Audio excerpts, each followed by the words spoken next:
अक्सर हम लोगों ने अपने आसपास बहुत से लोगों को देखा है जो दूसरे लोगों से कम हुनरमंद होते हैं। उनमें उनसे कम हुनर होता है, फिर भी वो उन लोगों से ज़्यादा कामयाब हो जाते हैं। तो ऐसा क्यों होता है?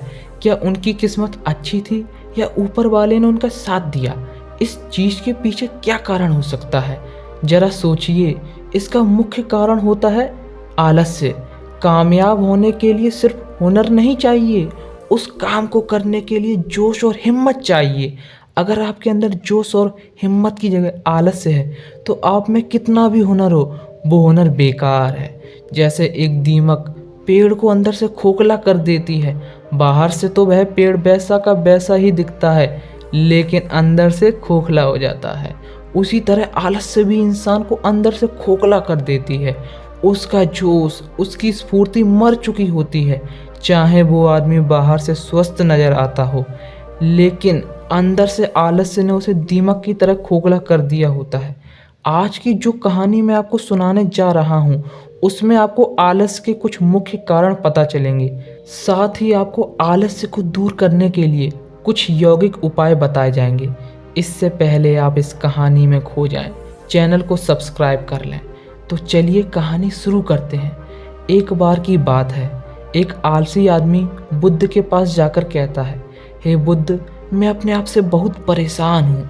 मैं एक आलसी आदमी हूँ, इसलिए सभी लोग मुझे ताना मारते रहते हैं। क्या आपके पास कोई ऐसा उपाय है जिससे मैं अपने आलस्य को दूर कर सकूं? ये सुनने के बाद बुद्ध ने कहा, तुम्हें कैसे मालूम कि तुम आलसी आदमी हो? इस बात का उत्तर देते हुए उस आदमी ने कहा, हे बुद्ध, सब लोग मुझसे कहते रहते हैं कि तुम बहुत आलसी हो, तुमसे कोई काम ठीक से नहीं होता, तुम हर काम को टालते रहते हो और भी न जाने क्या क्या बातें कहते रहते हैं। मेरे परिवार वाले भी मुझे आलसी कहकर पुकारते हैं। ये सुनकर बुद्ध ने कहा, तुम्हारे पास आलसी होने का क्या प्रमाण है? क्या तुम सिद्ध कर सकते हो कि तुम एक आलसी आदमी हो? तब वो आदमी बुद्ध से कहता है, बुद्ध, मैं कभी भी सुबह जल्दी नहीं उठ पाता हूँ और हर काम को टालता रहता हूँ। मुझे लगता है कि आलसी होने के लिए ये प्रमाण काफ़ी है। उस आदमी की बातें सुनकर बुद्ध कहते हैं, आलस्य को समझने के लिए हमें ये जानना होगा कि आलस्य क्या है और वो किसी आदमी के शरीर में कैसे जन्म लेता है। अगर कोई आदमी किसी काम में मन नहीं लगा पा रहा है, उसमें उस काम के प्रति जोश नहीं है, उत्साह नहीं है, तो इसका कारण आलस्य होता है। आलस्य जोश और उत्साह का विपरीत होता है। इसे समझने के लिए हमें ये जानना अति आवश्यक है कि आलस्य आदमी के शरीर में दो स्तर पर जन्म लेता है। पहला है शारीरिक स्तर, दूसरा है मानसिक स्तर। ये कहकर बुद्ध ने उस आदमी को समझाना शुरू किया। सबसे पहले शारीरिक स्तर पर आलस्य को समझते हैं। फिर बुद्ध ने अपने धम्म के भिक्षुओं की तरफ इशारा करते हुए कहा कि तुम गौर से इन भिक्षुओं का चलना, उठना, बैठना और लेटना देखो। इनके चलने में एक तालमेल होता है, एक लय होती है, एक आनंद होता है। जब ये बैठने की मुद्रा में होते हैं तो इनकी रीढ़ की हड्डी सीधी होती है और गर्दन ऊपर उठी हुई होती है, और जब ये लेटते हैं तो इनका पूरा शरीर शांत और स्थिर होता है। और वहीं जब एक आलसी आदमी चलता है तो एकदम झुका हुआ, थका थका और बिना आनंद के चलता है। ध्यान रखो, 70% आलस्य हमारे उठने, बैठने, चलने और लेटने से तय होता है। अगर हम अपनी इन्हीं अवस्थाओं को समझ लेते हैं और होश पूर्वक चलने, बैठने, उठने और लेटने का अभ्यास करते हैं तो हमारा 70% आलस दूर हो जाता है। शारीरिक स्तर पर आलस्य का दूसरा कारण होता है सही नींद ना लेना। अक्सर हमें पता ही नहीं होता है कि हमें कितनी देर सोना चाहिए। याद रखो, एक मानव शरीर को सीमित नींद की आवश्यकता होती है। अगर इंसान सीमित समय से ज़्यादा की नींद लेगा तो वो आलस्य का शिकार होगा। अगर वो सीमित समय से कम की नींद लेता है तो वो आलस्य का शिकार होता ही है। उस आदमी ने बुद्ध से पूछा, तथागत, तो हमें बताइए कितनी देर नींद लेनी चाहिए? बुद्ध ने कहा, एक इंसान को 6 से 8 घंटे की नींद लेनी चाहिए। अगर आपका शरीर ज़्यादा थका नहीं है तो आपको 6 घंटे की नींद लेनी चाहिए। अगर आपका शरीर थका हुआ है तो आपको 8 घंटे की नींद लेनी चाहिए। इसी के साथ ये भी ध्यान रखना चाहिए कि सोने के लिए रात का समय निर्धारित किया गया है।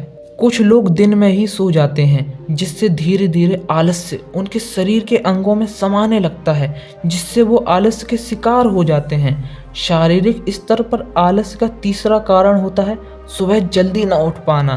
पूरी प्रकृति, पेड़ पौधे, यहाँ तक कि पक्षी भी सुबह सूर्योदय होने से पहले उठ जाते हैं।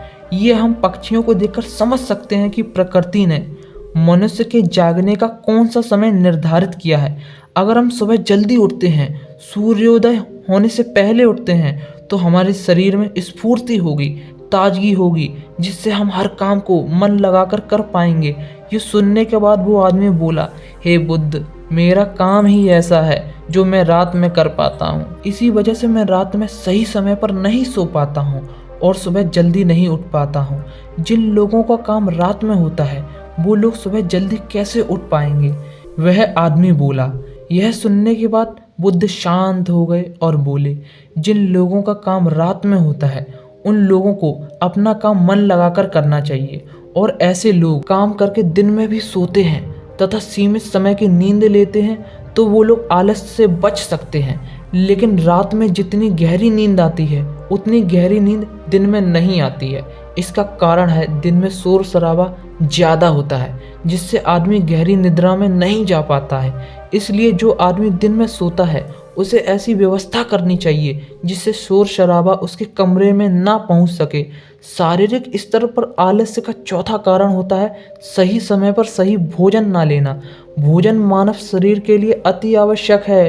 कुछ लोग ऐसा भोजन करते हैं जिसमें जान ही नहीं होती है। अब आप ही सोचिए, जिस खाने में जान ही नहीं है, जिस खाने में ऊर्जा ही नहीं है, वो खाना आपको क्या शक्ति प्रदान करेगा? अगर इंसान ऐसा खाना खाएगा तो उसका शरीर किसी भी काम को करने में प्रतिरोध करेगा। गलत समय पर गलत भोजन करने से शरीर में मोटापा होता है और एक पतले इंसान के मुकाबले एक मोटे इंसान के शरीर में ज़्यादा आलस्य होता है। इसलिए भोजन ऐसा करो जो प्रकृति से सीधा प्राप्त होता हो, जिसमें ऊर्जा हो। इसके बाद बुद्ध कहते हैं, शारीरिक स्तर पर आलस्य के यही 4 कारण मुख्य होते हैं। इंसान को अपने जीवन में बहुत सी नाकामयाबियां मिलती हैं और जब वो नाकामयाब होता है, किसी काम को पूरा नहीं कर पाता है, तो उसका जोश और उत्साह खत्म होने लगता है और अगले काम के लिए कम होने लगता है। जब वो अगले काम को पूरा करता है, तो उसका पिछला काम उसे प्रभावित करता रहता है, उसे उसकी नाकामयाबी याद दिलाता रहता है। इसलिए वो नए काम को पूरे जोश और उत्साह के साथ नहीं कर पाता है। इसी से आलस्य पैदा होता है। इसके लिए हमें ये समझना जरूरी होता है कि हमसे जो पिछला काम पूरा नहीं हो पाया, हमें उससे बहुत कुछ सीखने को मिला है, हमें उससे अनुभव मिला है जो हम अपने नए काम में लगा सकते। तो हमें पिछले काम के प्रति नकारात्मक नजरिया रखने के बजाय सकारात्मक नजरिया रखना चाहिए, तो आलस्य हमारे मन में नहीं आएगा। मानसिक स्तर पर आलस्य का दूसरा कारण होता है लक्ष्य का स्पष्ट न होना। ये कहकर बुद्ध उस आदमी से कहते हैं, मान लो तुम किसी जंगल में फंस गए हो और तुम्हारे पास खाने के लिए कुछ भी ना हो, तो तुम क्या करोगे? वो आदमी कहता है, हे बुद्ध, मैं जिंदा रहने के लिए खाने पीने का सामान ढूंढूंगा। बुद्ध कहते हैं, अगर फिर भी तुम्हें खाने पीने का सामान नहीं मिलता है तो क्या करोगे? वो आदमी कहता है, तो मैं जंगल से निकलने का प्रयास करूंगा। तब बुद्ध कहते हैं, तुम्हारा वहाँ पर लक्ष्य स्पष्ट है, इसलिए तुम्हारे शरीर में कोई आलस्य नहीं आएगा। तुम्हें उस समय पता है कि तुम्हारे लिए खाना पीना जरूरी है। अगर नहीं ढूंढोगे तो मर जाओगे। उस समय तुम्हारा लक्ष्य स्पष्ट होता है, तुम्हें अपने लक्ष्य को प्राप्त करना होता है, इसलिए तुम्हारे मन में आलस्य आ ही नहीं सकता। लेकिन दैनिक जीवन में हमें हमारा लक्ष्य पता नहीं होता है, जिससे हमारी ऊर्जा इधर उधर बिखरती रहती है। इसी तरह किसी काम को पूरा करने के लिए हमारे पास कोई ठोस वजह नहीं होती है, तो हम उस काम को टालते रहते हैं, क्योंकि हमारे मन में ये बात समाई होती है कि इस काम को करने से क्या फ़ायदा होगा। इसीलिए किसी काम को करने के लिए ठोस वजह को जानना जरूरी होता है। बहुत सारे लोग व्यायाम करने की अहमियत नहीं जानते हैं, क्योंकि उन्हें व्यायाम करने की वजह पता ही नहीं होती है। वे सोचते हैं व्यायाम करने से क्या फ़ायदा होगा। लेकिन जो आदमी दूरदर्शिता रखता है, जो आदमी ये देख पाता है कि आज मैं अगर व्यायाम करूँगा तो भविष्य में मेरा शरीर कितना ताकतवर हो जाएगा। अगर आज मैं व्यायाम नहीं करूँगा तो भविष्य में मैं कितने रोगों से ग्रस्त हो जाऊँगा। तो ऐसे आदमी के पास स्पष्ट लक्ष्य भी होता है और ठोस वजह भी होती है, इसलिए वो लोग व्यायाम करते रहते हैं। मानसिक स्तर पर आलस का तीसरा कारण होता है आलसी लोगों का साथ। अक्सर लोग आलसी नहीं होते हैं, लेकिन उनके आसपास आलसी लोग होते हैं, और जब भी वो ऐसे लोगों का साथ करते हैं तो आलस उनके मन में समाने लगता है। आलस से एक छुआछूत की बीमारी की तरह होता है। जितने आलसी लोगों से आप घिरे होंगे, आलस से उतना ही आपको पकड़ने लगता है। मानसिक स्तर पर आलस का चौथा कारण होता है किसी भी काम को टालते रहना। आज का काम कल पर, कल का काम परसों पर टालना, और हमें पता भी नहीं चलता कि ये हमारी आदत बन जाती है।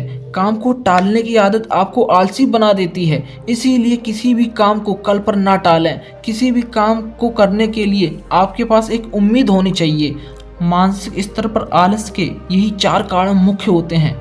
इसके बाद बुद्ध उससे कहते हैं, अब मैं तुम्हें वो यौगिक उपाय बताता हूँ जिससे तुम अपने आलस को दूर कर सकते हो। आलस के जो कारण होते हैं वही उपाय भी होते हैं। आलस के यही कारण आलस को दूर भगाने वाले उपाय भी बन जाते हैं। आप इन उपायों को अपनाकर आलस को दूर कर सकते हैं। आज की ये कहानी यहीं समाप्त होती है। आपको यह कहानी कैसी लगी कमेंट करके हमें ज़रूर बताएं। अगर आप हमसे कुछ भी पूछना चाहते हैं, आपके मन में कोई भी सवाल है, तो कमेंट करके हमें ज़रूर बताएं। मैं आपके सभी सवालों को जवाब जरूर दूंगा। अगर आपको यह वीडियो पसंद आई है तो वीडियो को लाइक करें और अपने परिचितों में शेयर करें, और ऐसी ही कहानियाँ सुनने के लिए चैनल को सब्सक्राइब करके ऑल पर सिलेक्ट करें। धन्यवाद।